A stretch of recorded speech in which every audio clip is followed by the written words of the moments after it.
ఖమ్మం జిల్లా పెనుపల్లి మండలం విఎం బంజర్ ప్రధాన సెంటర్లో అర్ధరాత్రి దొంగ హల్చల్ చేశాడు. ఆటోమొబైల్ షాప్, కిరాణా షాపులో షట్టర్ తాళాలు పగలగొట్టి చోరీలకు పాల్పడ్డారు.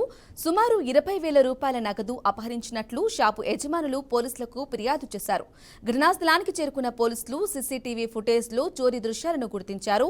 షాపులో ఉన్న చిల్లర డబ్బులను కూడా దోచుకున్నాడు. కేసు నమోదు చేసుకున్న పోలీసులు దర్యాప్తు చేస్తున్నారు. అయితే పోలీస్ స్టేషన్ కు కూతవేటు దూరంలో ఉన్న షాపుల్లో దొంగతనం జరగటంతో స్థానిక వ్యాపారస్తులు భయాందోళనకు గురవుతున్నారు. రాత్రి సమయంలో పోలీసులు నిఘా పెంచాలని స్థానికులు కోరుతున్నారు.